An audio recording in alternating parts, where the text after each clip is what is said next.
Welcome back to my continued coverage of November, everybody. I'm here with Ka again, and we're going to be covering Walls, which is by Sage Deer, which is one of the people that contributes music to Null Playing Games, coming soon again with future season. Hell yeah. That I can't name. But season 4 will happen in months at time. In an amount of time. Yes. ETA TBD 2025.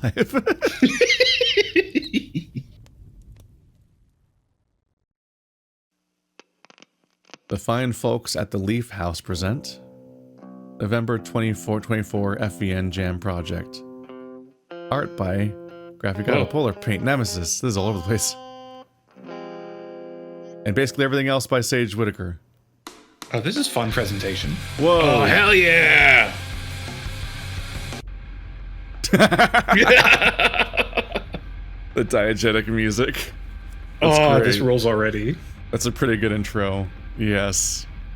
I am a fan of big text on screen.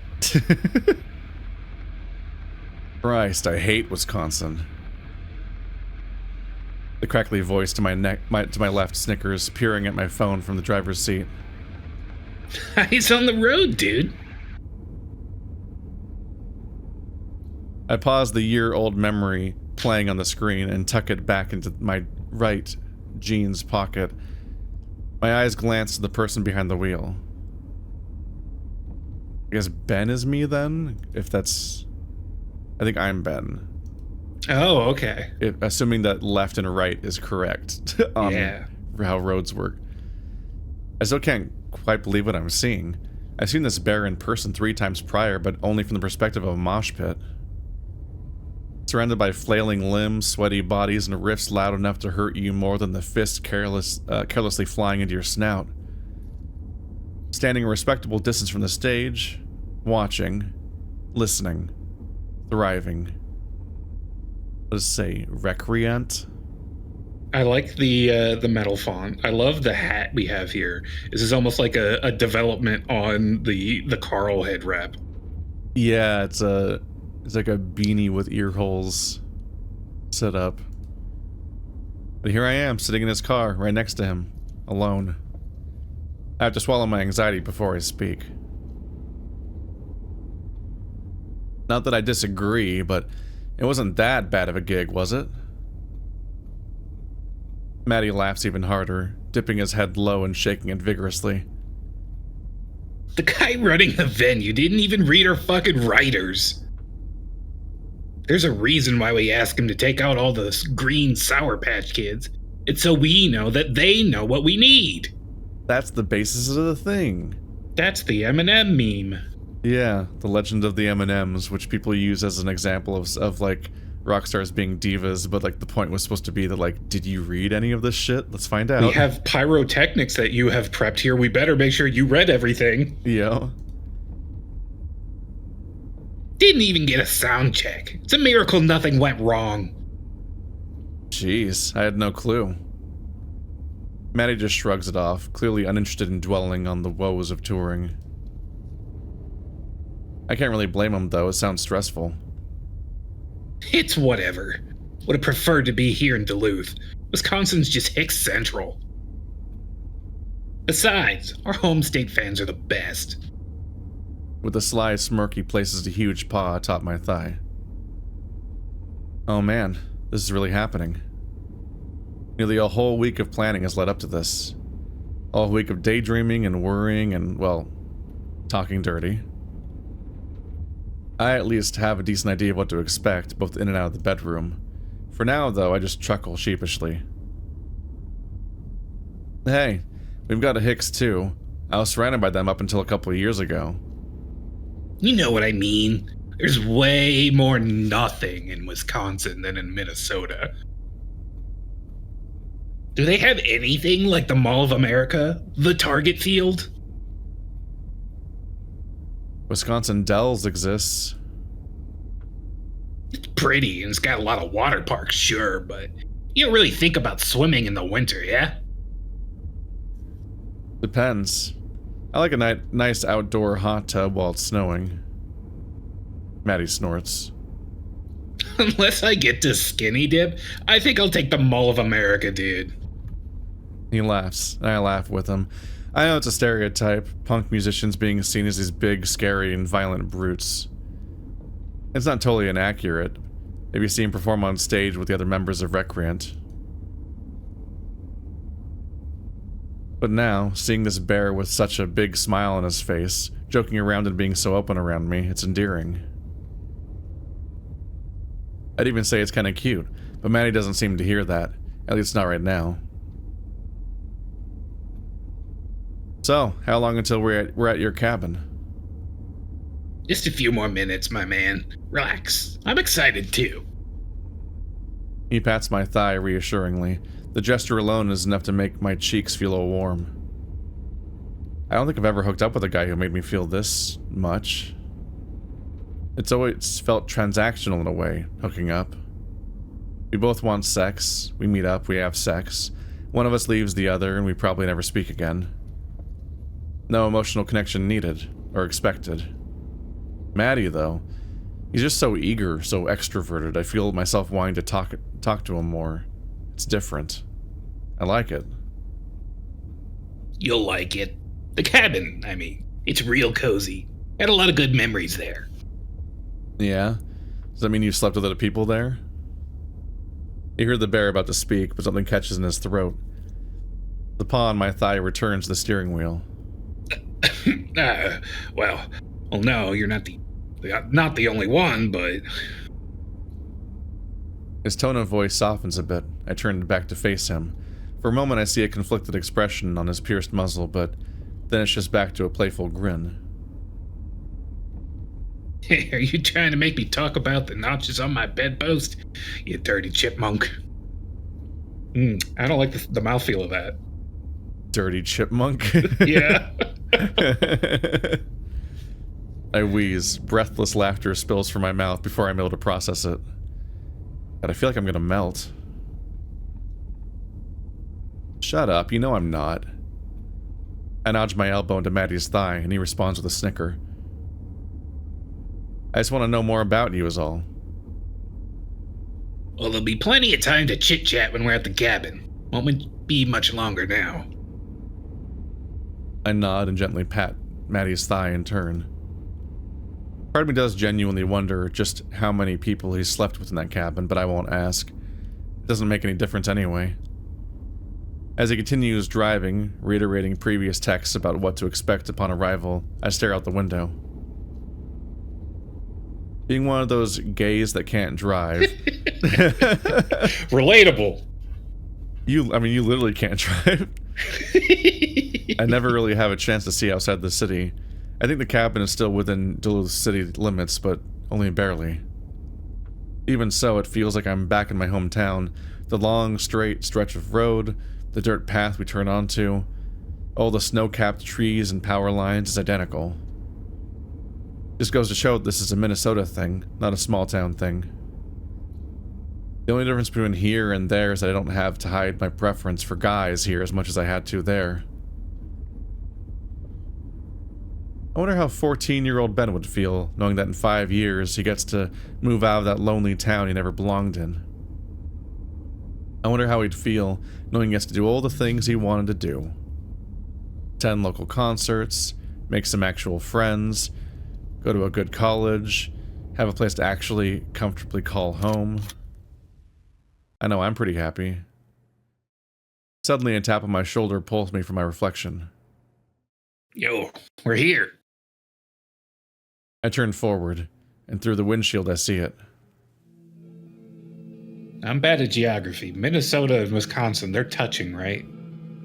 So it's not that different. I feel like they are, yeah. But I'm bad at things and stuff. Somewhere in the Great North. There are so many fucking states. And I never even memorized them as a fun gag during that one grade where everyone seems to memorize them for a bit.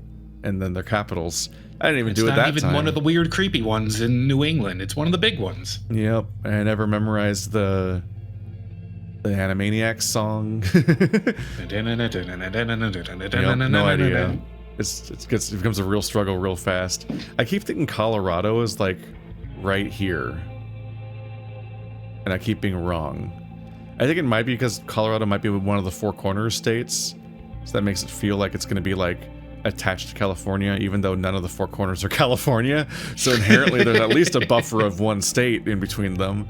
I think one of the Four Corners might be Arizona, and Colorado might touch Arizona, but that's like already far enough away that it's like not that close. That feels right. There's a big brain tangent. It's just the fact that I keep landing in Colorado to transfer for flights. Yeah. And I keep thinking like, why am I stopping here? I'm like right there. What's the point of even stopping this close? But that's half of how layovers work anyway. It's like I've had layovers in Vegas, and when I went to South Carolina, I had a layover from Georgia, and the flight was literally like a half an hour long, in like the smallest plane I've ever been. Like literally like. Those always feel weird. Yeah, it's planes that have one seat on one side and two seats on the other side, and a lane going down the middle that shifts sides midway through. Mm-hmm.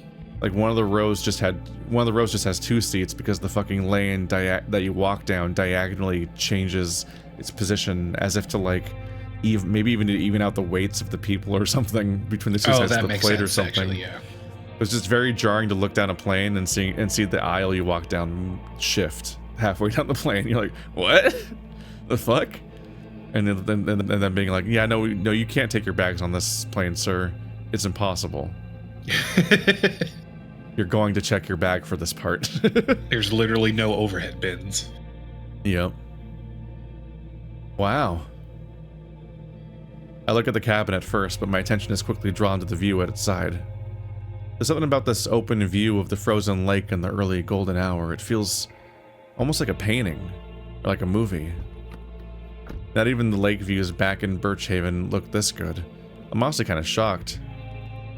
I'm amused by I greatly relate to the dumb tourist-ass emotional response of just being like, this looks like a movie whenever you go somewhere that isn't like what you're used to, basically.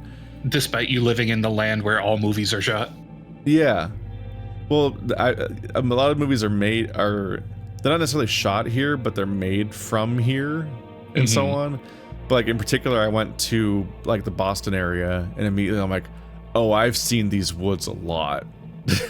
I've seen the New England woods in so many movies, and they look so different from California, but they're so familiar, and that's super jarring how familiar like a lot of New England looks, because that's a place that shows up in a lot of movies. Mm-hmm. Like it'd be like people probably do go like have like a weird distance when they go to like New York finally, and you're like, oh, this is weird. I've seen this too much for a place I've never been to. Not even the lake. Matty's lucky to have this vacation spot. I wouldn't mind seeing this every now and then. Again, I'm broken out of my trance. The passenger door opens to reveal Matty, bowing and gesturing with one arm like he's a valet. After you. Thank you, kind sir.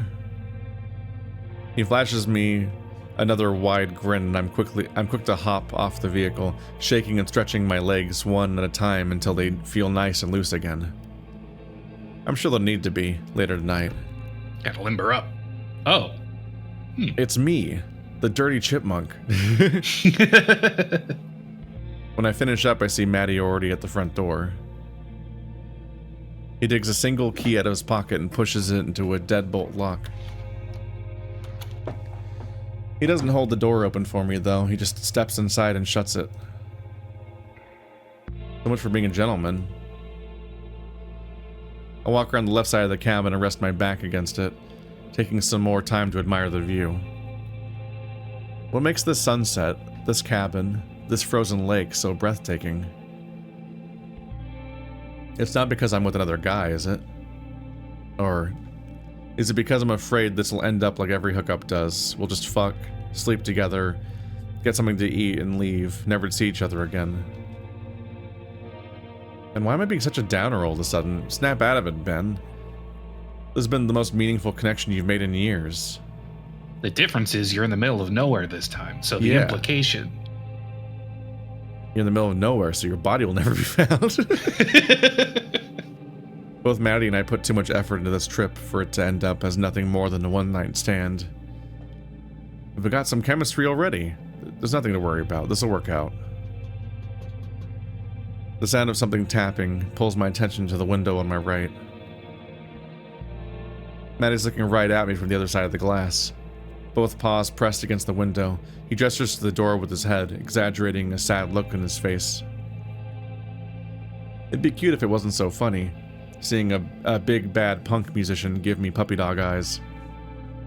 I just grin, give him an okay sign with my hand, and round the corner to the front door. This will be an interesting night at the very least.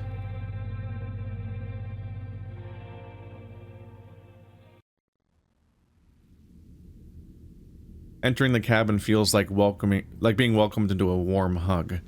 Incandescent light illuminates the small room in a light orange hue. The beige carpet is soft on my feet in contrast to the cold snow outside. My eyes fixate on a framed painting at the other end of the room, but I'm unable to admire it for long. A pair of burly arms pull me away from the door. Matty himself welcomes me to an actual warm hug. And then he squeezes me. Tight. I don't know why, but an actual warm hug had the feeling of an edited sentence because of the word actual, so it made me think like, did it say actual bear hug originally? And they're like, nah, let's not say actual bear hug with the bear. Like they just like don't want to get crossed off on the bingo sheet. Yeah, that is a thing. I did see that the people have a bingo sheet running for the streams they were running in the Discord that ran this event. And they had like the joke ideas of what everyone will include. Bear puns, depression, honey. Yeah. Depression. They marked me off a lot for that one. Uh-huh. That's the standard furry visual novel formula. If you don't have depression, then like, what are you even doing? Might as well just make a human visual novel. They always seem perky in those ones. And then he squeezes me tight. Crushing me. Relax. The bear somehow does the opposite, flexing his arms around my torso like he's trying to wring the air out of my lungs. He's successful. Matty only lets go when I'm wheezing and writhing in his grasp. Makes me glad I'm the taller one. I hate to think of him lifting me off the floor. Bear hug much? There it is. I hunched over and gasped a couple times, prompting a hearty laugh from the black bear. Yeah, it's weird thinking of chipmunk as taller than bear. You know, in furry universe, everyone is just whatever the fuck they want to be. Yeah. It's just been a while since I've hugged someone. That's all. You'll be fine, man. I was so confused why you were laughing until I realized that you were leading up to the lines. Then you had to redo it. Sudden laugh. Matty pats my shoulder gingerly and makes for the kitchen to my left, leaving me enough space to catch my breath. I think I might have popped my spine into place. Has he considered chiropractic? Want anything to drink? We got water, iced tea, got a couple beers if that's your thing. I'm not really that thirsty, but thanks. Maybe not thirsty in the literal sense. Tease. I can't see it, but I just know he's smirking all the way from over here. Truth is, something to drink sounds nice right now, but I should probably keep my stomach empty, especially since I know what Matty's packing in those baggy jeans. Snacks! Uh-huh. He's good at smuggling things into movies. That's why he wears cargo pants. Extra pocket space. Yup. Gotta keep my stomach out. That's quite the call. This guy's got such a gut puncher, I need to change my diet or I'm not gonna survive. Are we gonna have the first VN where someone actually discusses prepping? This seems like the one. It is funny to think about. I just an extremely realistic take on things. He's on a bottom diet. Let's see. I don't know how do people share this this fucking this wisdom amongst bottoms? Is there a whisper network? Like, how do you get this information out? It's not that Googleable. I've checked.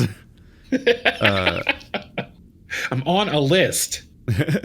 I go up and take a seat in one of the chairs. The bear follows suit and takes one next to me, a glass of iced tea in one paw. Well, what you think? The question gives me a better chance to take everything in. I haven't been to many cabins in my lifetime. The ones I have been inside were, well, kind of shitty. But this place, with a nice fireplace, the paintings, the surprisingly comfy couch, and the shag carpet, it feels almost luxurious by comparison. I mean, it's alright, I guess. Oh, bullshit. I see that twinkle in your eye. Matt smirks at me, wagging his free index finger in my direction. This place is awesome, and you know it. I smile back and roll my eyes. Yeah, it's actually pretty comfy here, I'll admit it. Is this what you put all the merch sales into? He shrugs and tilts his head from side to side, sipping on his tea. You can say that, sure. Well, what does that mean? Matt lets out a chuckle, scratching at the nape of his neck. I mean, I don't want to bore you to tears talking about Recreant's financials. There's got to be more interesting questions on your mind, right? I rub up my tight shoulder, still feeling the effects of that soul-squeezing hug from earlier. Doesn't seem like he really wants to talk about the band right now, or at least not the business side of it, which is fair. I'd probably feel the same way if our positions were switched. I mean, what kind of hookup wants to talk about their job? Although I don't remember if I asked about this. Well, actually, why do you have a cabin up here in Duluth anyways? I know you said this is a vacation spot, but like, you're from Bloomington. Just has me curious is all. He laughs to himself, taking a swig of iced tea before placing the glass onto a coaster. Well, don't go telling the world nothing, but I kind of had the idea of turning this place into a studio, a recording studio. I raise a brow. See, me and my friend, we don't have the resources to do an overhaul quite yet, but I brought up the idea one time about 2 or 3 months ago. There's already plenty of studios in and around the Twin Cities, but there aren't as many here in Duluth, yeah? I believe it. I don't think the city has a Paisley Park or anything like that. Not that this cabin would be nearly as big. I'm no professional musician, though. I don't really know the ins and outs of the industry. I'm just an engineering student who happens to own a handful of 33 1/3 books. What does that mean? Music thing. Whoa. I feel like I've heard it before, but I don't remember. I tried learning the instruments twice. I guess 3 times, actually. I don't like it. I learned enough guitar to play One Pillow song. I took lessons for clarinet and piano growing up. Piano as like a outside lessons thing, and then later on clarinet just in school. Both of those were elementary school and earlier. Then like in college I tried picking up guitar from scratch just on my own, and that was the least torturous one conceptually, but the most torturous one physically. It hurts to play guitar compared to other instruments. It's like, Jesus Christ. Fucks up your fingers real good. And I was bad enough at practice that I would like let my calluses heal and have to remake them over and over again. I don't think I ever made it to calluses. Oh, okay. It just was always a bad time all the time. Yeah. Matty nods at my silence and picks his glass of tea back up. My friend, he's way more into the business stuff than I am. He's helped me and the band more times than I can count. Honestly, he's kind of the reason why we didn't collapse after EP1. He's got all the connections, all that practical knowledge that I lack. I just come up with the riffs and the lyrics. But I want to learn more. I want to pull my own weight, for his sake. Alright, the tangent was because I vaguely feel like I remember that term, but I don't remember why. 33 in the third books. Yeah. It was like, maybe it came up. He sighs, crossing one leg atop the other, and swigs his tea. The look on his face is so anxious. Is this really such a rough topic for him? Hey, it's alright. I think that's a nice goal. I lean closer to Matty, reaching my arm towards him. He looks at me, then to my offered paw. He reaches out as well. His thick digits curl between my fingers and vice versa. I squeeze firm. It's cool that you're trying to give back. Matty sighs once more and nods, gently squeezing my paw in return. He opens his mouth like he's going to continue, but he hesitates. I wish I didn't feel so hard to work with. Damn it, I feel bad for killing the mood all of a sudden. Alright, your turn. Huh? I look back up and see Matty staring back, a smile already back on his face. If I gotta spill my guts to the guy I'm gonna be fucking with in the next hour, it's only fair you return the favor, right? Well, you're gonna be spilling my guts. That's your job. There's it's funny, talking about like gay hookups or even just like gay like visits that you don't necessarily conceptualize as a hookup and it's like an extended stay or something, but also might feature that. There is like a level of vulnerability that every single time I think about slasher movies for a bit. Yeah. Like there's always the part of me that for a minute is like, what if they just killed me? Like, you know. Real good anxiety to bring into the situation. Yeah. Just I think of it at some point, anytime I'm visiting with somebody where I'm like, it's like I flew here or something. It's like I'm separate from, I think I'm somebody who's like largely grown up and lived within like a 2-mile radius my entire life. I've visited places and gone places, but like, if you going to a different state and no one comes with you to meet someone for the first time is like such a dynamic that my brain still, it will always jump for a moment to be like, I could die on this trip though. Be hard to track me down. Pull up your phone and text Stephanie. I'm with someone who says his name is Matt. We're at this address. If you never hear from me again, I love you. One of the funniest elements is the fact that like realizing you don't know people's names, which terrifying. Doesn't help a lot of stuff with furries. We had a version of that with fucking it's not even just furries, because like we all hung out. Internet people in general. Yeah, we all hung out in the Sacramento area with just like the streamer group for fun and had everyone fly in, and I stayed up in the hotel with everyone because it was even though I'm local, it's better than having to drive 2 hours each way all the time. And it was specifically the fact that Illusory had left, and we were getting the new room for Colonel, and there was the question of whether or not we could just keep the current room and just extend it for a night or what, and so on. And midway through that conversation, talking to this official, we're like, the receptionist person, and we're like, oh right, what is anyone's name? Like everyone knows my name. Yes, and everyone you made it easy on us. Yeah, and everyone knows Andrew's name.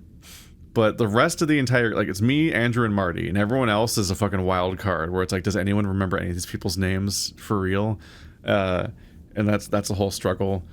And so we were literally like, oh right, I think we all had technically heard Illusory's name once, but we're not remembering it right now, and he's not here to ask. So we're like, how do we get at this, like... Do we even have the information we need to change the plans and so on? Or me hastily looking up your name on my phone at the BLFC lobby. That's why I sent it. At various things, being like, I can Google this. I know I can find it. I'm getting really good at using the search feature in DMs to find specific messages again. Pin it. You know? Now it's my turn to go silent. My jaw drops and I feel my whole face go flush. It seems like the black bear anticipated this reaction, judging by how wide his smile is getting. He's too good at this. I clear my throat and sit up straight. Gotta manifest my inner confidence. You sure? I guarantee anything I have to say about my life is way more boring compared to yours.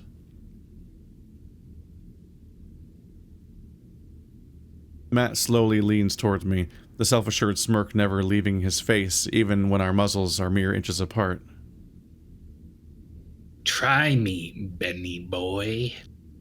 The moment I hear that nickname, I grimace and push the bear away half-heartedly. Also, Ben, you're trying to bond with this person, and you're hoping that's more than a hookup, and you're like, you sure you want to hear me talk about myself? It's like, you're blowing it, sir. Only if you never call me that again. You sound like my uncle.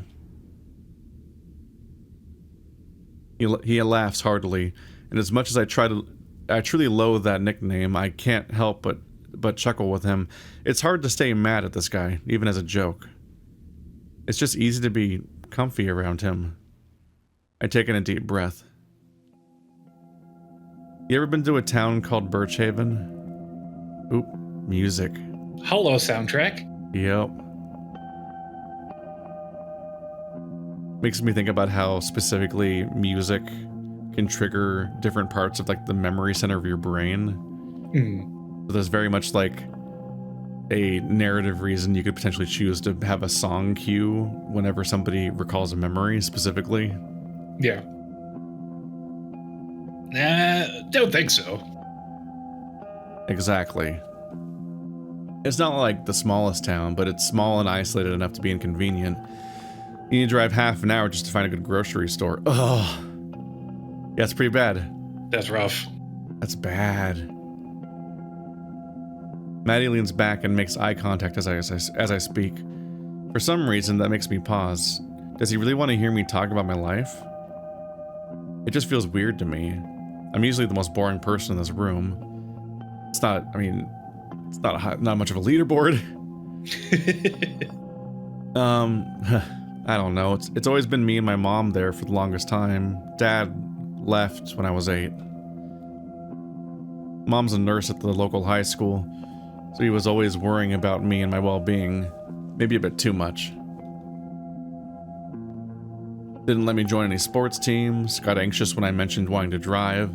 She'd even insist on disinfecting my paper cuts. The last part earns me a snort from the bear, and I admit it makes me smile too. When I got to the point where, when I graduated high school, I honestly thought she'd try to keep me from moving too far away. So I avoided talking about it for a while. But when I got a letter from UMD, the Universal Media Disc from the PSP. That's exactly what I was thinking. I finally decided to tell her I wanted... Those things were so fucking weird. Yeah. Also, one of the... It's like a CD in a case, almost? It was weird. Yeah, like one of the games that I had anticipated for a while, and I got it. It had like a piece of plastic stuck inside the UMD. So I had to like awkwardly, slowly spin the disc to get the piece of debris to come out and hope the thing wasn't broken. And thankfully it didn't actually damage the disc apparently. But it's like, what a unique, weird problem for a game to have that like debris can get stuck inside it. Because it's like a free floating disc on a little spinner inside of a case that's shaped like a fidget spinner or something. It's just a very strange device. It almost looked like those like hit clips cassettes that would play 30 seconds of a pop song and nothing more. Oh, weird. Landfill fillers. Just like, we created garbage. Here's some garbage. It's designed to be garbage. It's sparkly. But when I got a letter from UMD, I finally decided to tell her I wanted to be an engineer in Duluth. You know what she said to me? Matty raises her brow. She said, "It'll be better for you up there." He smiles, but my feelings are more mixed. She still lives over there. She comes to visit once or twice when our schedules line up. But it still feels weird, almost 2 years later. My free paw tugs on the collar of my undershirt. It's like I just entered society for the first time. I let go of Matty's big paw. but he keeps mine held. I look up at the bear, who smiles at me still. His expression is soft, even warm, but there's something in his eyes beneath the dim fluorescent light that feels sad. Hey, just means it's time to make your own choices, right?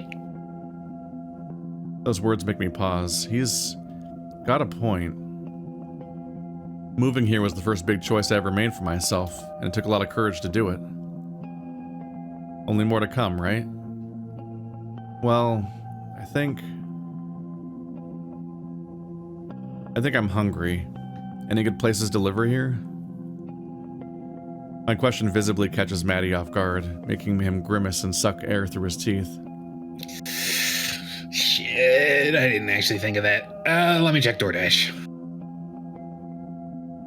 If Pizza Luce delivers, I want their classic. Ew, doesn't that have mushrooms on it? It's my turn to grin this time. What, the big mean bear doesn't like mushrooms? They taste like nothing. Get over yourself. But they're fleshy. That's good. Yeah, they've got good texture. They're sauce vehicles. Mushrooms go good on burgers in particular. Oh, yes. Matty just grumbles, scrolling through his phone. Shut up. They just make me want to barf. Fine, get one half without them then. I could work that. I provide my own mushrooms. I snicker under my breath. God, he's so cute.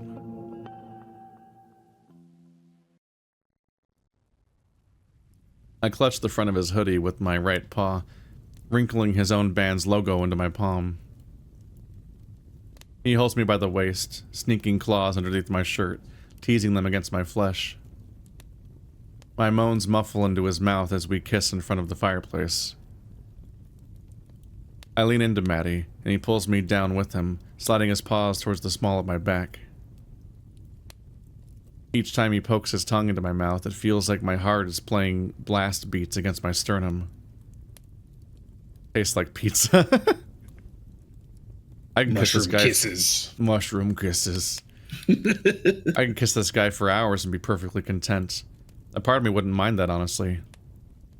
But with the way he's grinding his crotch against my ass, it's clear he has other ideas in mind. Right, I had to reassess their positioning. I was like, how is that happening from the front? I'm like, oh, your legs are up, you slut. You decadent slut. I was like, how is he behind you, but also in front of you? Again, not that I mind. Pressing both palms against Matty's chest, I slowly pull myself away from the kiss. We both gasp. I open my eyes and stare into my partner's. I never noticed just how deep and green Matty's eyes are. In public, they're usually so tense and knitted into a stern, serious look. But here, with me, they're so much softer. It's like they're a forest in themselves, one I find myself wanting to get lost in. What's up? Huh? I shake my head and lean back a little. You were spacing out there. Oh, sorry, you have really pretty eyes. Matty chuckles at me, raising a paw to rest on the side of my face. The pans are so thick and warm. So do you. I don't think I sing blues as bright as yours. They come from my dad's side. Suddenly my stomach drops. I wasn't expecting to say that. I tense up a bit and rise upright. Matty tilts his head at me. Sorry. I think I'm just a little nervous is all. How come? I don't know, just nerves. That feeling's back, the clenching. Hey, is it alright if I smoke real quick? The bear looks confused. I don't blame him. Isn't that more of an after-sex thing? I guess so. Don't worry about me, I still want this. I emphasize my point by lowering my haunches onto the bear's lap, feeling the bulge in his pants press against the base of my tail. Shit. Oh, sure, man. Just do it outside. I'll wait in the bedroom. It won't take long. I plan to smooch on his big old nose and get back to my feet, readjusting my pants. Matty does the same, but I start digging around. But as I start digging around in my left pocket, he unzips his hoodie and takes it off, along with his undershirt. He notices me staring and starts flexing his arms and chest. Oh, and at least drink some water when you're done. I don't mind the pizza, but I don't want to taste that kind of fag on your tongue. Hearing that word alone is enough to catch me off guard, but it does make me laugh pretty hard. Probably the best joke he's told all night. Fair enough. Low standards. Well, not everyone can be me.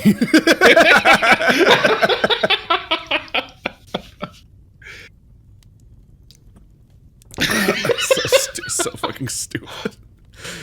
Following it up with 3 seconds of silence and then loud gulp makes it so much better. I needed water. My life is hard. Oh. Damn it. With that, he waves me off and turns tail to the hallway leading to the bedroom. Hate to see him go, but love to watch him leave. He's out of view. I turn to the door. Wait, do you usually do that the other way around? Leave and then go, or go and then like, I don't know. They're both leaving. They are. Both of these words mean the same thing. But they also mean two different things, and that's the joke. Who's posting messages? Okay, whatever, who cares? The small flame wraps around the tip of the cigarette, its carcinogenic contents glowing orange within seconds.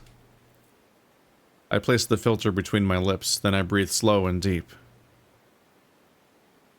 I wasn't sure if I should even expect this kind of cigarette. Yeah, I was expecting an e-cig given the age of this protagonist. Oh, assuming this is a modern story. I just expected weed. Oh, yeah. The one big secret I've kept from Mom for years. She'd kill me if she saw me smoking. But it sure does make things feel less heavy. Makes it easier to think. Thinking back to Matty, I can't help but wonder about these moments where I accidentally, figuratively, stepped on his toes. He's way more sensitive than I thought. Not exactly a bad thing. I'd probably be a hypocrite if I thought otherwise. But it seems like this cabin is a sore spot for him for some reason. He obviously likes it, but at the same time he looks uncomfortable talking about it. I'm not sure if I want to say it, but Recreant isn't that big of a band. I can't imagine it makes enough money to maintain a place like this. A nice cabin he doesn't even live in regularly. Yeah, no, I fully expect that he got this cabin to be with someone specific and it didn't work out. Yeah. And that's why he gives a pause when you ask him who his other, like he covers up with a joke and like being more confident and raunchy of like, hey, you're trying to get me talking about how many notches I got on my bedpost. But it's like, he probably wanted to be here with one very specific person and that didn't work out. And now he's like kind of saddled with it. The way he talks reverently about the person who's doing the business side of things is pointing towards that, I think. Yeah. Something just feels off.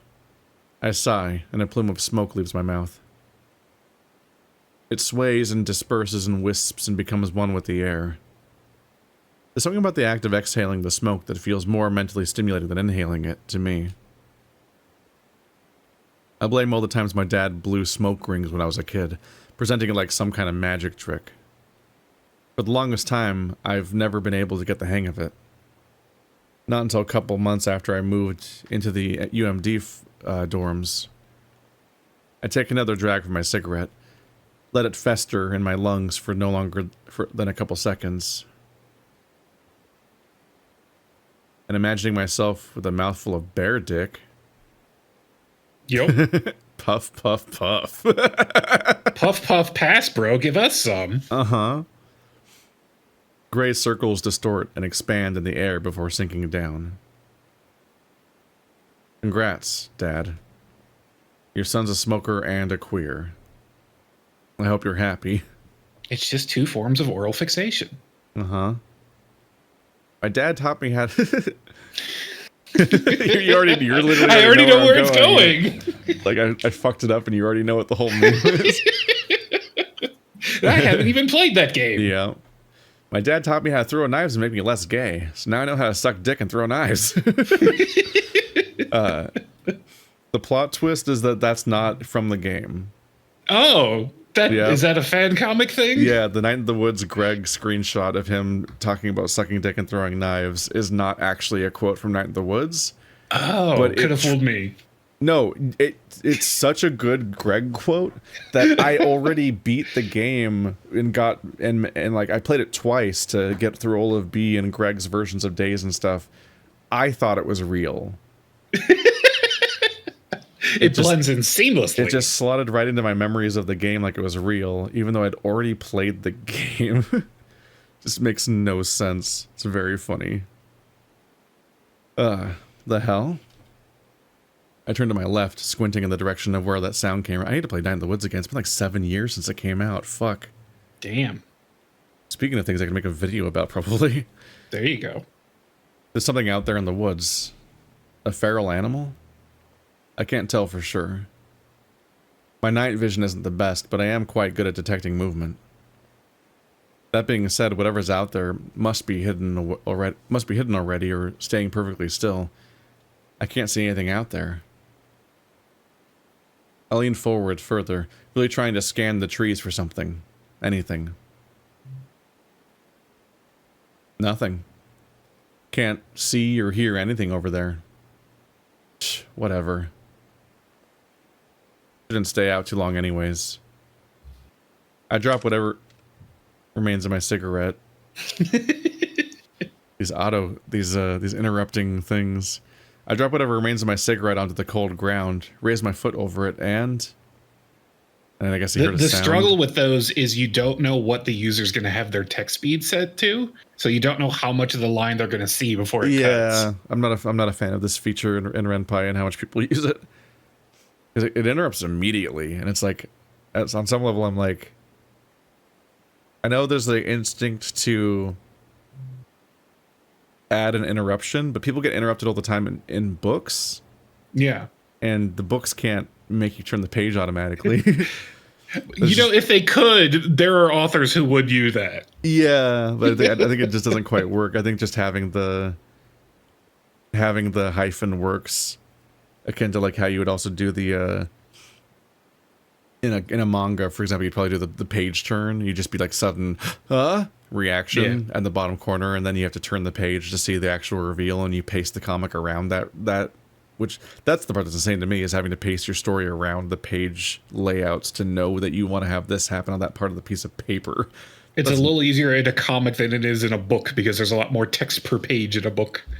Unless you do weird format break stuff like House of Leaves. Books don't even usually need page turns. You just had an hyphen, and they're like, oh, that's an interruption. Yeah. But like, I feel like the hyphen's enough. Just cut off your sentence. In particular, I had all of my routes end on interruptions, but none of them use the interrupt feature. Because I think I just refuse on principle to ever put that in my games. But I have a special grudge against it as a Let's Player, because I'm doing them at reading speed, and then I'm like, I got 2 words in, I don't even know what the rest was. I look back up, eyes darting around the edge of the tree cover. Who's there? Walking to the edge of the shoveled path, something finally catches my attention. Something is there. I can't tell what it looks like, but I know it's there. It can see me too, much clearer than I can see it. We lock eyes. My veins run cold. It's just staring at me, from several feet away, unmoving, unblinking. Is this going to turn horror? Hell yeah. Is it going to turn horror? I was wondering because of the grayscale, the grayscale visuals. Everything's a little eerie. The perfect moment to set up this stuff, and also it's called walls, which kind of ominous. Could just be like, oh, it's like the emotional walls that we have between people, and that's why we're having trouble. Or it's like literally like these walls are all that's keeping you alive, like the movie The Green Room. And how the green room is the only thing keeping all the things trying to kill them out. Yeah, now I'm thinking about it, there's some parallels here. Oh, the green room is so good. That is also a punk band retreating after the show, and then things go bad. It's just staring at me from several feet away, unmoving, unblinking. Its eyes, they don't shine like a feral's. They're too bright. The color's off. Okay, right. That's an interesting distinguishing feature for your world building. They got shiny eyes. That's how you know they're not people. Well, they're I think they're not. They're too bright, which means they're too bright, which means they're not feral. Like the bright, right? Akin to like the bright eyes that they saw with each other back and forth meant that like they're humanoid, I guess, whereas a feral, I guess, has dull eyes or something. Bright blue eyes. I go for my phone, yanking it out of my pocket and turning to the flashlight and putting on max brightness. I point it at the pair of eyes. Nothing. It's gone. You took your eyes off it. Fuck that. Walls.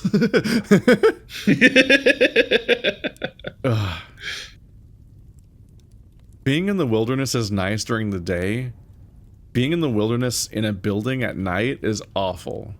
Because those dark windows just become black walls. Yep. And you're just conscious of the fact that that's just a panel of glass sticking to the outside world. And like there's nothing stopping something from just going through those. Especially since like most wild creatures or whatever fucked up monsters your brain is making up, like, don't even know what windows are. So the window will be a surprise for them most likely when they're going through it. And at that point they're already going through it. Like there's already the thing where it's like, yes, even talking about like human crime, like windows are not a very strong deterrent if somebody actually wants to enter your house, and it's a little terrifying when you think about the fact that all of our houses just have easily broken windows on all over the ground floor as if entrances in a video game.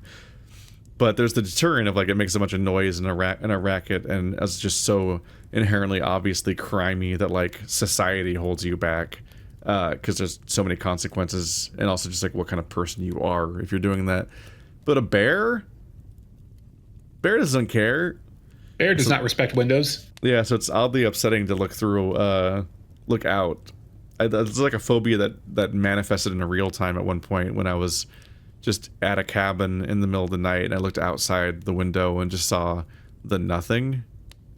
I think it was my first time being at a cabin in the woods that didn't have snow, so there wasn't like a kind of like the white landscape kind of like assisting in seeing in the dark and reflecting off the moonlight and letting you see a bit better. Just having like a dark woods outside, your fucking window just becomes black because you don't even see the stars, and it's like, I don't know what the fuck's out there. Something could be like a few feet away from me, maybe, looking right back at me, and I might not see it, and that's like not a fun feeling. Yeah. It's like time to close these blinds. I turn my phone's light off and shove it in my pocket the moment I'm back inside. A deep breath I didn't know I was holding escapes my lungs. So you relaxed now? You ready to fuck? Uh-huh. Is butt unclenched? Ready? Ready? Ready? I don't get it. Whatever is out there, it just disappeared the moment I stopped looking right at it. I'm sorry, my brain got so distracted by this thought. It's a pet peeve of mine and a confusion of mine. When people talk about stressful things or dangerous things or whatever, sometimes they say that their asshole puckered. And I'm like, that's not what you mean.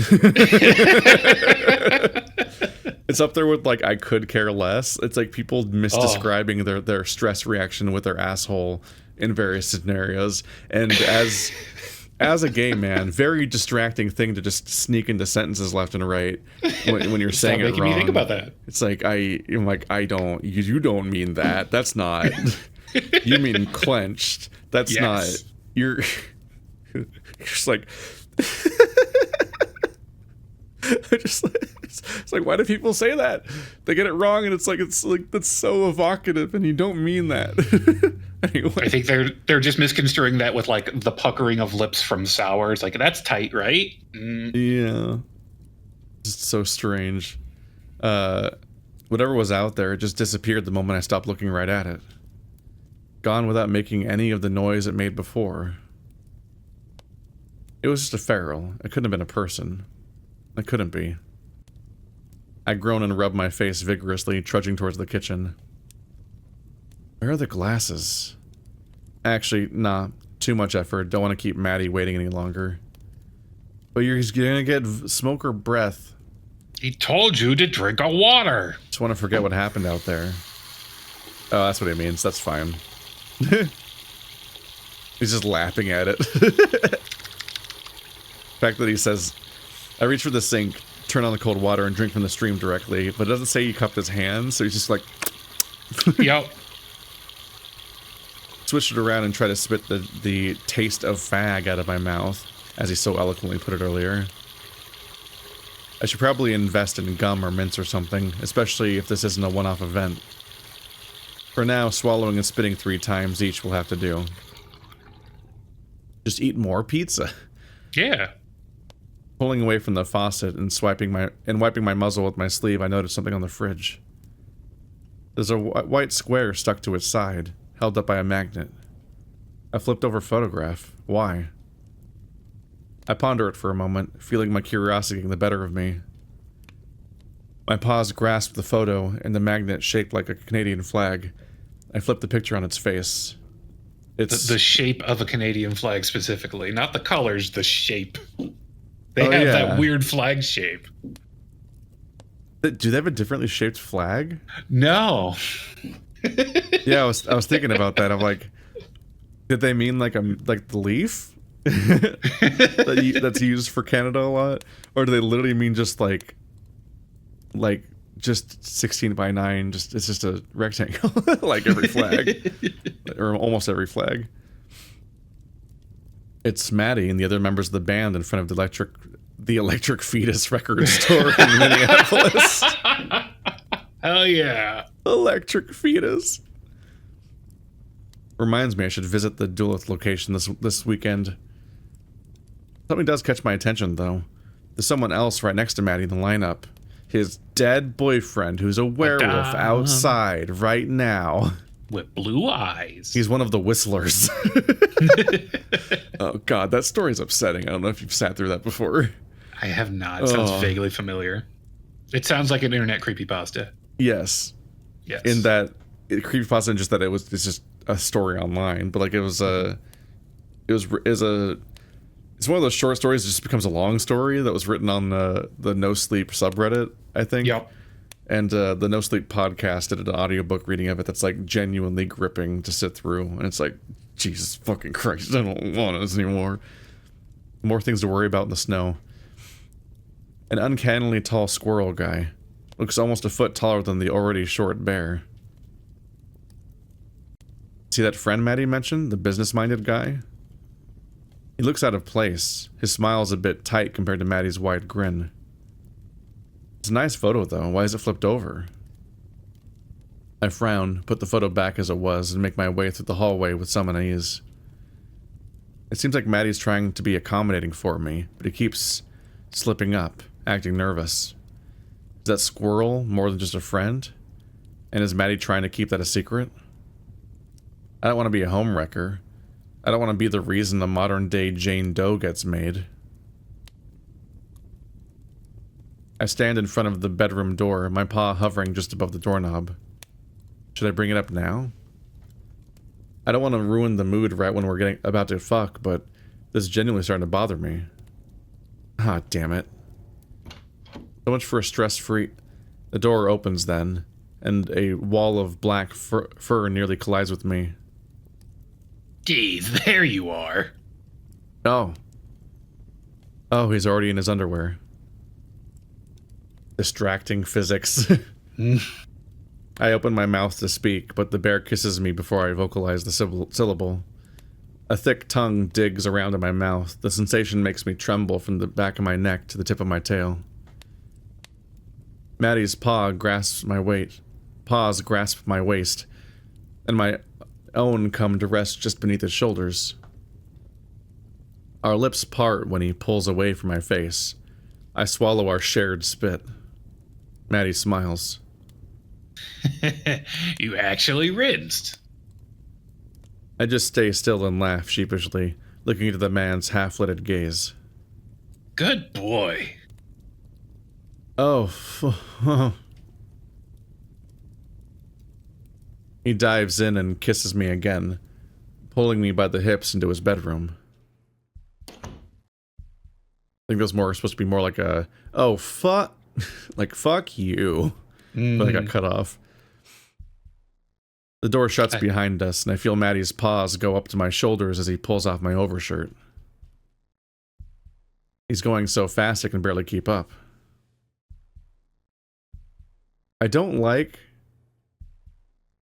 that might just be texture from like a brush that just kind of was put around, but it looks like 2 eyes in the top left corner. Oh no. I can't not think about that now. They seem too far away to quite make sense as a window horror thing. It looks like it's just because we could see stars out the other window in the other room. Yeah, it looks like just either 2 stars or even just more scuff from like the... Yeah, actually that might all be stars. It's hard to tell if there was like a brush stroke there or not. His fingers curl underneath the hem of my t-shirt and the kiss breaks for just a second as he yanks it over my head. Wait, slow down. I hear a growly, from Maddie as I raise my arms up and let my shirt slip free. I've got a couple questions. Can they wait? I've been pent up all damn week. Hungry lips close around the side of my neck, forcing me to gasp. I would not want to be on a bed next to a black open window. Yeah. Don't like that. So the animals can watch. Yo. I guess so. Before I know it, my back hits the mattress and Maddie straddles my thighs, licking and kissing my neck. I look up at the ceiling and clutch the comforter in both paws. The bear fiddles with my belt, then my dreams. He snickers at my desperate, breathy moans. You're even cuter in person, you know that? I huff. Look who's talking. My jeans come off, as do my boxers. Something warm, stiff, and covered in fabric grinds against my thigh. I swallow a mouthful of saliva and breathe heavily. My hands reach out to grab Matty by the shoulders. He slides closer to me, panting against my ear. Needed this so fucking bad. I curl my tail around the bear's side and bite my lip. Wait, we fraught. Chipmunks don't have long tails. That is, yeah, right? Yeah, like just a little stub usually. It'd be like a squirrel tail or something. I was thinking about that. Like my brain automatically filled in a squirrel tail, but I'm like, I don't think that makes sense necessarily. I'm not going to check right now. We fraught. We kiss some more. I feel up Maddie's body and make him yelp as I grab his ass. His briefs come off. He tries to flip me onto my stomach a couple times before moving off of me. I ask if I can ride him instead. He nips the back of my neck and I let out the most embarrassingly high-pitched moan I've ever made. Something cold drips beneath the base of my tail. My heart races. I grab the pillow in front of me and hug it tight to my chest. Put it in. A heavy warmth pushes me deep into the mattress. Something even warmer burrows against my ass. Deep breaths now.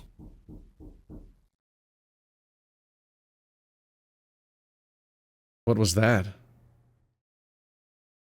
I look over my shoulder, up at Matty. He's frozen in place, staring at the door behind us, one hand holding a bottle of lube. He looks scared. Matty, what's going on? A door unlocks and opens, the door to the living room. Then, A boyish voice calls out. Matt, I know you're in here. Fuck. I carefully pull myself out from under the bear, looking around for my clothes. Matt, seriously, what's happening? Who is that? Matt, I'm tired. I've had a very long day. Just come out already. Don't make me have to come looking for you. As I grab my boxers and jeans, Matty pulls me up by the shoulder. I turn to look at him. Okay, I'll explain later, but for now, you need to be quiet. Are you talking? Before I can finish my sentence, the bear opens a door behind me and shoves me inside. Back in the closet. It's a metaphor for closets. In a dark, cramped closet.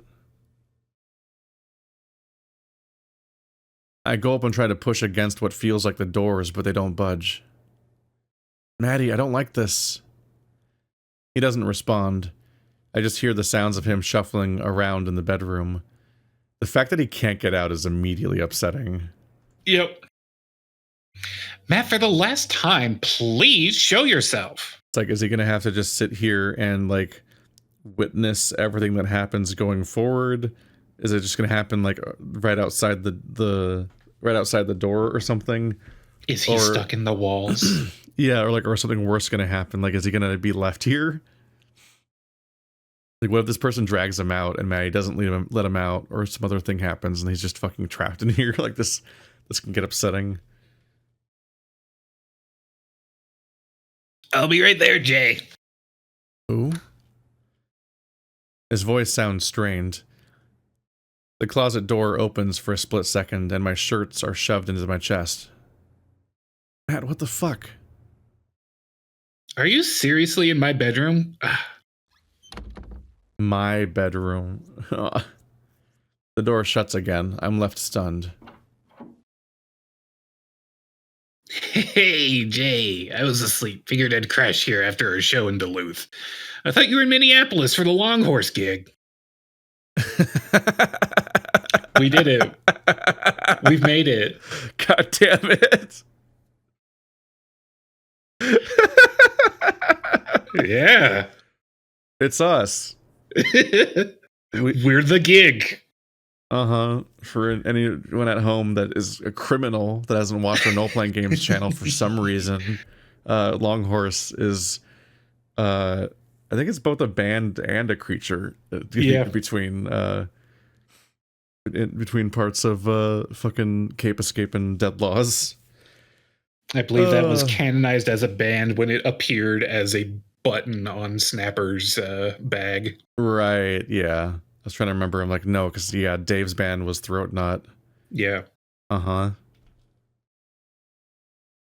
keep telling you not to call me that. Their van broke down in Mankato, so the gig was canceled.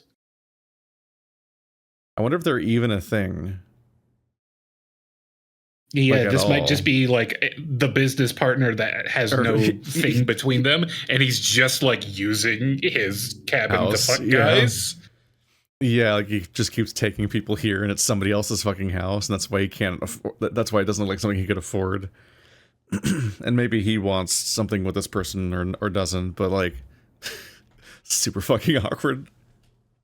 Because the line, "Why were you in my room?" would not happen if they were a thing, really. Yeah. I didn't know until I arrived at the venue. I didn't want to pay for a hotel, so I drove back home. A home you shouldn't be in right now. Or their exes. Yeah. What? Is this not Matty's cabin?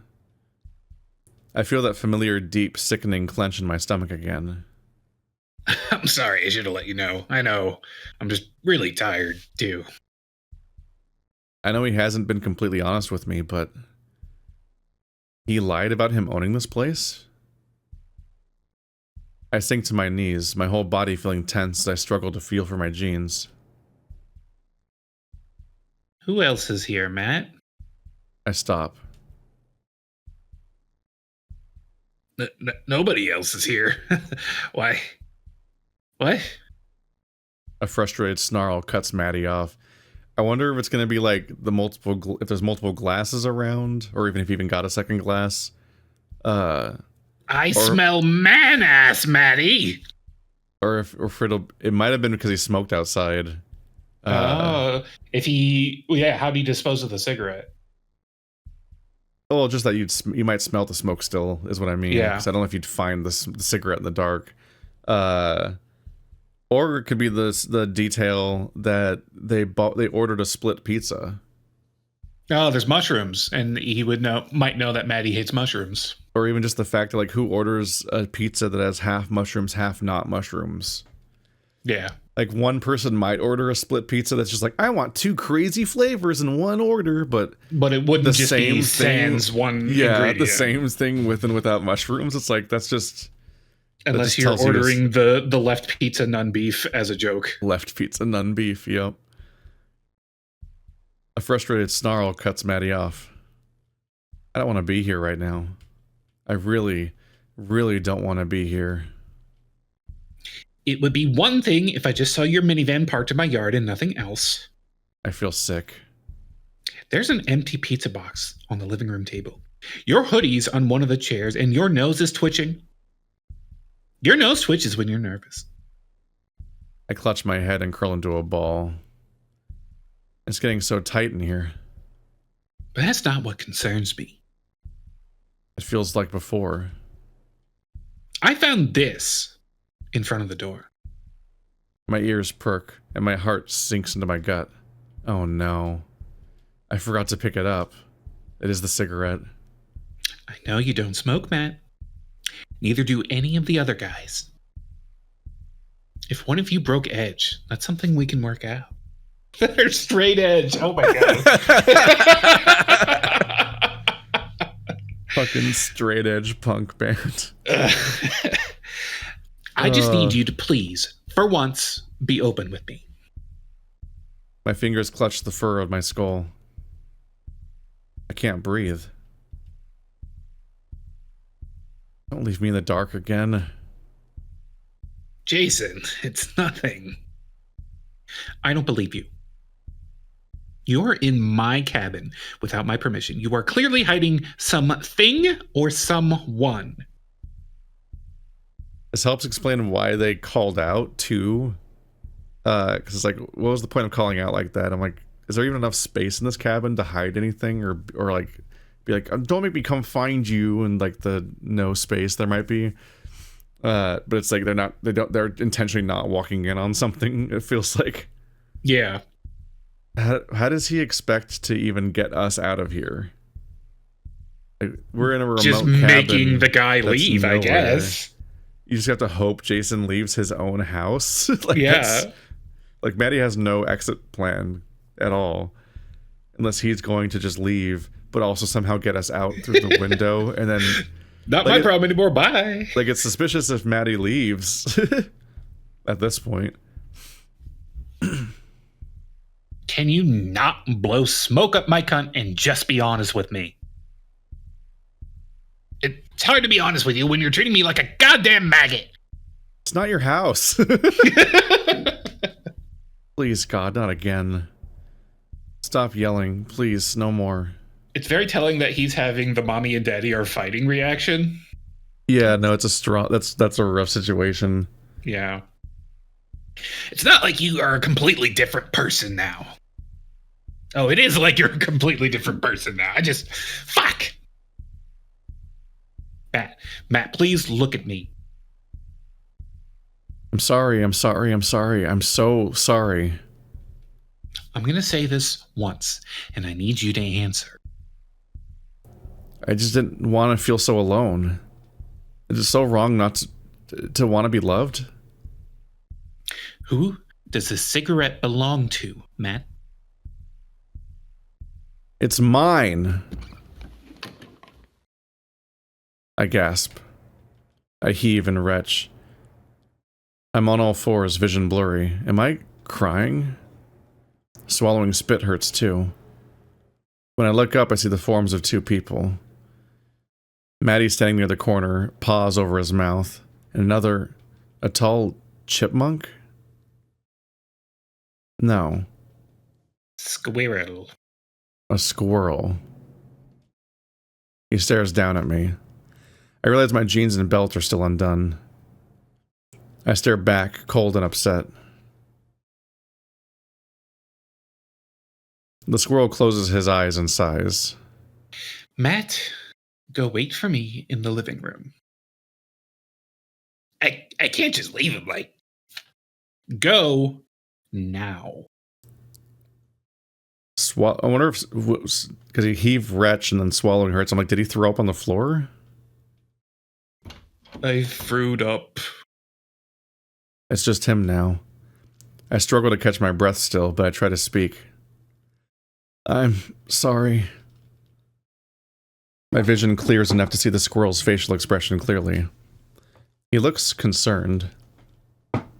Slowly, he crouches down to my eye level. I mean, if he's sane at all, then he's like, this is just some random person that also has been put in the situation. Yeah. I won't ask about what happened in there, but I do need to know one thing. Can you do that? That sentence doesn't flow.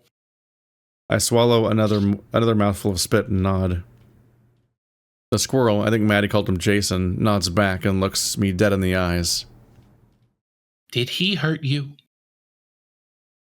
The question makes me hesitate. I know what he means when he says it, and the answer is no, but I'm feeling very hurt right now. No, he didn't. It was consensual. He just wasn't expecting you. The tall rodent pinches the bridge of his nose and groans quietly. Neither was I. I like the detail that he does have a chain coming out of his pocket. So he has like upper crust punk vibes. Upper crust punk. Yeah. Oh my god. As CJ the X would say, there's some shape and drape going on with his top there. That video made me so angry because I'm like, oh, it's like in the core of my being, I'm also like, I also don't know what the fuck to wear and how the fuck people know what to wear, and everyone that says that they know what to wear don't give you any useful information about how to find out what to wear, and it's like, I haven't acted on it, but that video made me think about like needing to like get on a mission to like figure out where I fit subculturally and figure out what it means to dress like who I am and do something other than just wearing fucking graphic tees all the time. Because I'm just like, what? How? No one knows how to dress, and no one teaches you how to dress, and I don't know what the fuck to do. It's a skill that is missing from our cultural lexicon. Yeah. Those words are a knife to my heart. The gravity of this situation is finally starting to weigh on me. You didn't tell me this was your cabin. Jason just scowls, looking behind himself at the door. Of course not. Then he stands back up and readjusts his glasses. I need to have a long conversation with him about this. You can stay here if you'd like. The bitter feeling rides in my stomach again. Can't do that. As much as I hate what's happening, I'm part of this too. I sniffle and rub the tears and drool from my face onto my arm. No, I need to hear this. Better out there than in here. Jason looks at me once more and nods. If you're sure, then I won't stop you. What's your name? It's Ben. Ben. Got it.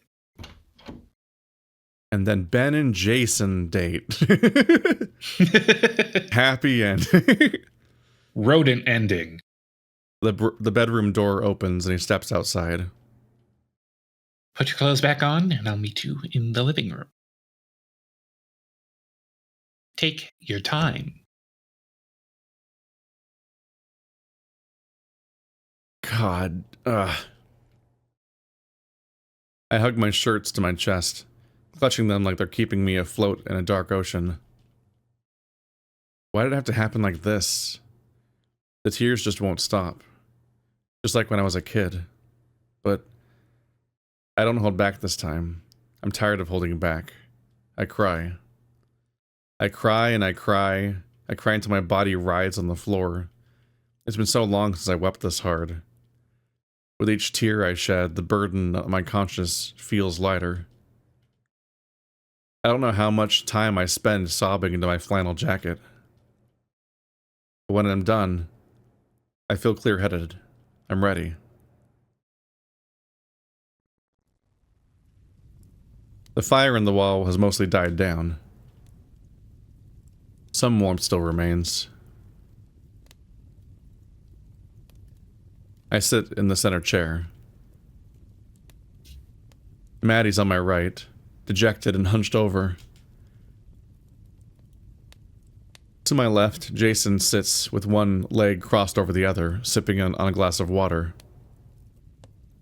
It feels like I'm looking at two people who just came back from a funeral with completely different conclusions. There are two other glasses sitting on the table in front of us. Matty hasn't touched his. I pick mine up and gulp down over half of its contents. I'll be the one to lay down the facts, as I'm not sure how much you know. The fox squirrel looks to me, then to Matty, who is still sulking in his chair, a little blindsided to get the clarification on species after like the third or fourth time they're described. Is that a type of squirrel, or is he a hybrid? I am not certain. I don't know. Yeah, I don't know if fox squirrels are real, or if he's a fox and a squirrel, or if he was a fox and then they was drawn as a squirrel, and it was a hurriedly not entirely a successful replacement in the text of fox to squirrel, maybe. Speaking as somebody who changed the species of all of their characters after writing the story, except for the bear. Because the bear is load-bearing in this particular gym. Yep. Yes, this is my cabin. I live here. I've been living here for about 2.5 years now. It would have been load-bearing in about 5 more minutes. My bear. Matt does not live here, and he does not own this place either. I gathered that much from their initial argument. He has stayed here several times before, though. I even gave him my spare key.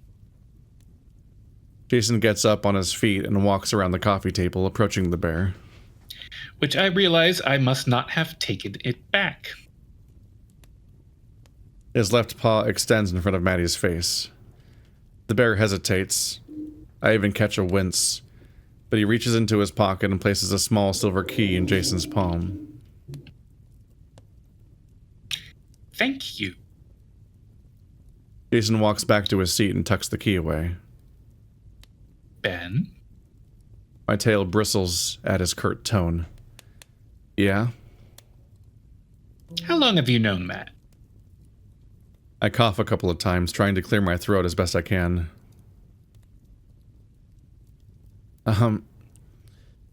About a week. We met on a hookup app. He said he was going to be in Duluth this Thursday for a concert, and he was looking for company. We hit it off pretty fast when he brought up hardcore music. Jason raises a brow. He told you about his band. Yeah, I was surprised when he did.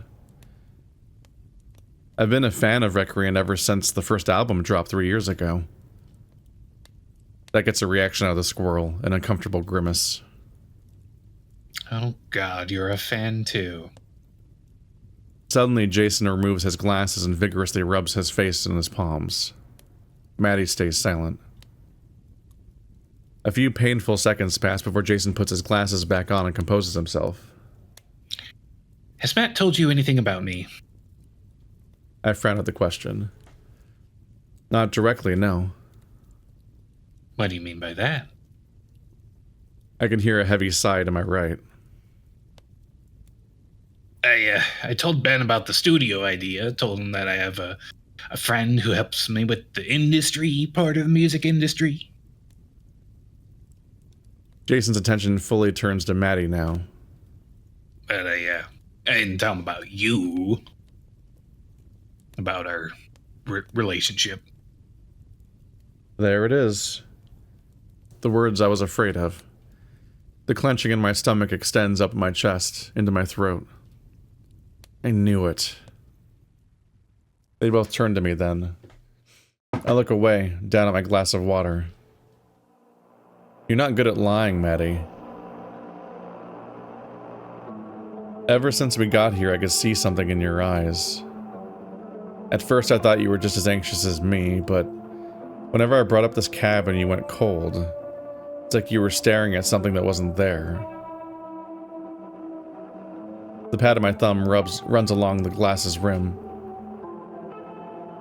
I didn't want to think about it, though. I just wanted to be with you, and that's all I wanted over the past few days. Even beyond the dirty texts and the nudes, I just wanted to spend more time talking to you. Talking about the music we like, our favorite restaurants, about what we did throughout the day. I wanted all of that and more, but I don't want to be responsible for another broken relationship. I closed my eyes. And I like how his prep was turn over the Polaroid on the fridge, but leave it there so it's extra conspicuous. That's how you hide your evidence. Yeah. Matt and I aren't dating, Ben. Wait. They're what? What? I look up at Jason, then to Matty. The black bear has his face in his paws, visibly trembling. What do you mean?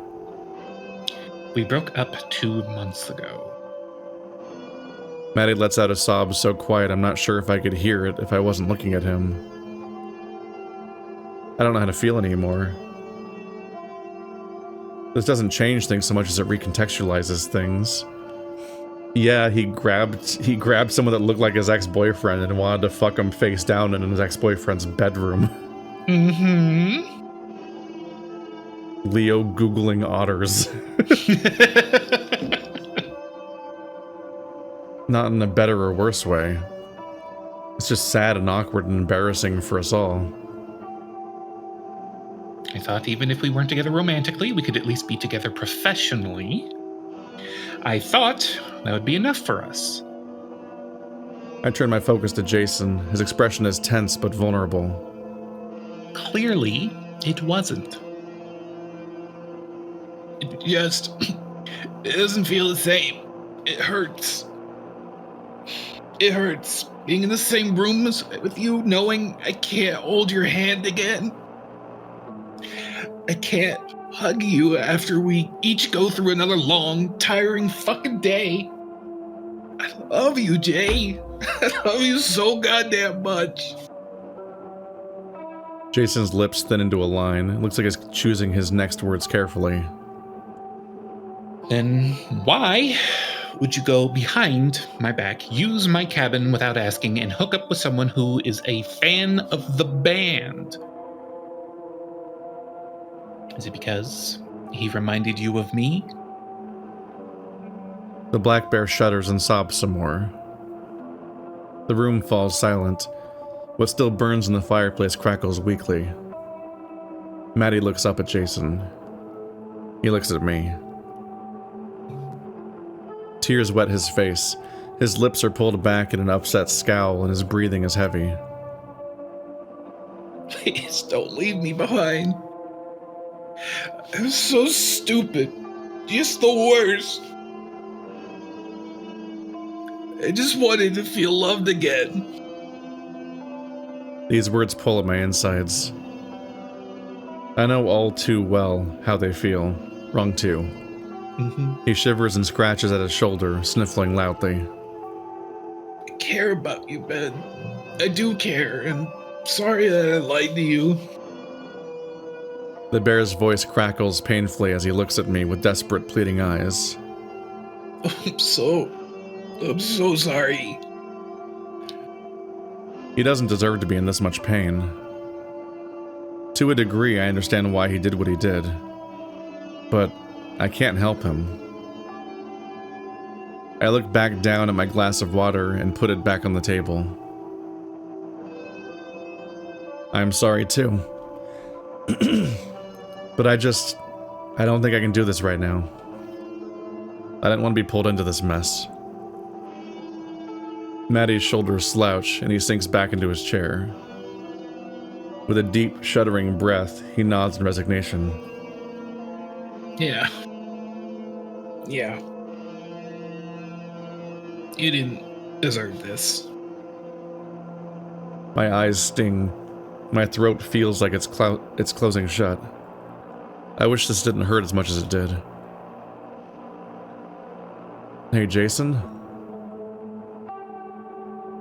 My voice comes out more hoarse than I expected, but the fox squirrel looks at me. Okay, it's on purpose. Definitely it happened twice. Would you mind driving me back to the UMD dorms? Oh, that's quite a trip, it sounds like. His glasses partially obscured them, but I can see a soft, apologetic look in his eyes. Jason nods and slowly rises from his chair. Someone has to. With nothing else to say, I get up as well and adjust my jeans. Thanks. The taller rodent nods once again and makes for the door. Before I leave, I look back at Matty one last time. He's hunched over, elbows resting on his thighs, head held in his paws. He's staring at the fireplace, watching the remaining flames flicker and lap at the charred wood. I spend a few seconds doing the same, tucking my paws into my pockets. He doesn't say anything. Neither do I. Nothing else needs to be said. So the fox squirrel is the largest squirrel in North America. It gets up to 2 pounds. 2 whole pounds. Wow. That's like 8 feet tall in furry terms. That's They're why he's hunting so certain big. birds to extinction. Oh, fuck. The tension between Jason and I has been palpable for the past 20 minutes or so. Not in a hateful or spiteful way. I guess we just pity each other. Makes it hard to talk to each other. I can't blame him, though. I'm sure if I was in his shoes, I would have handled things way worse. Still, I can't imagine all the stress he's putting up with right now. I stare out the window, watching everything pass us by. It's a few minutes past midnight, and Duluth feels uncannily empty tonight. I don't think I've seen a single person on the sidewalks. I haven't noticed many cars on the road either. Just some snowflakes and the beams of light coming from the street lamps. It's not helping the car ride home go by any faster. I'm sorry. My ears perk. I turn away from the window to look at my fellow squirrel. Wait a minute. Are chipmunks squirrels? No. I feel like that was changed at some point to reflect art assets. Maybe, I think yeah. it was squirrel when it was written with the long tail line. Yeah, given the long tail that somehow wraps around them, it makes me think they're a squirrel. And given the fact that he wanted to fuck him face down in the bedroom of his ex, it makes me think he's supposed to be a squirrel. Yeah. His eyes remain fixed on the road. What? I'm sorry for everything that happened tonight. It wasn't your business to be involved in. It wasn't fair for you. Oh, right. Well, I'm sorry too. I didn't mean to make things worse between you and him. Jason just nods silently, taking a turn onto West College Street. What happens with you and Matty now? I catch the faintest bristle in his fur. He breathes in deep and out. He breathes deep in and out. I don't know. He needs help. More than whatever I could ever offer. Part of me hates him for abusing my trust so recklessly. His paw curls restlessly around the steering wheel. But cutting Matt off completely would make things worse. Not just for him and I, but for everyone we work with. My lips pout as I consider his words. It's true. They've been working together for a long time, from what I can tell. I'm sure this is tearing Jason up from within even more than it does me. And I don't want to lose him either. Matt isn't a malicious person. He doesn't do this intentionally. He's just a poor, selfish fool who doesn't put thought into his actions. I want to believe that he can be better. But maybe the only way he can get better is The squirrel shudders. As if I'm not in the picture. I think back to the photo I saw on the side of the fridge. Matty looked so happy there, and I'm sure Jason was too in his own reserved way. I can't help but wonder who flipped that photo over. Yeah, I was just considering that. At first, I figured it was Matty trying to conceal evidence, but if Jason is living there, he might have done it just because it hurts to look at. Yeah, it's just a big mess. It's only 2 months. For what it's worth, Jason, I hope you two can work something out. He stays quiet a moment longer. Yeah. With nothing more to be said, I turn back to the window. I look into my reflection. Each time the streetlights pass me by, I can see my blue eyes in the glass. I probably won't see Jason again after this. I'm not sure if I'll see Matty again either. As much as that hurts to admit, I know it's for the best. It's my choice to make. And as I see the university dorm buildings come into view, I hope that Matty and Jason make the right choices for themselves as well. I'm so damn tired. No. Ah.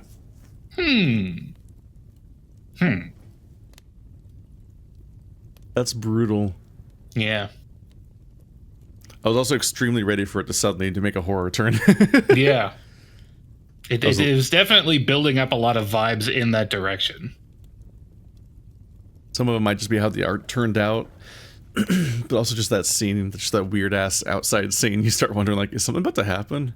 Yeah. But I'm also and it's just specifically spooked by a the blue-eyed setting. creature, and he's the only blue-eyed character. Yeah. Because Matty was green and Jason was auburn eyes, somewhere in there, hazel maybe. Yeah, So makes it's you wonder what definitely he like was looking seeing. into a reflection of himself if we're not taking a horror angle. But what does that do to serve the narrative? I'm not exactly sure. I'm not sure what that encounter meant necessarily.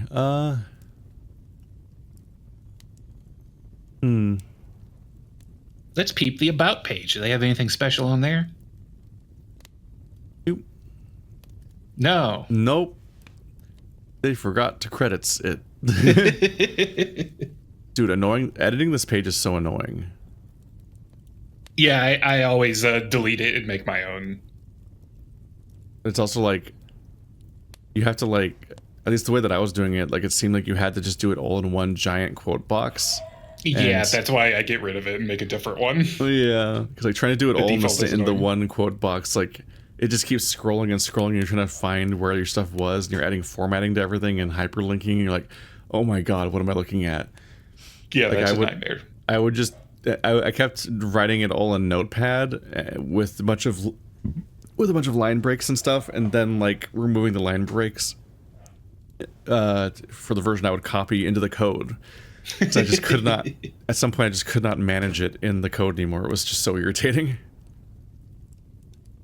Yeah, that was an interesting setup. Those were vibes. Just heartbreaking. You're just like, it's just so frustrating.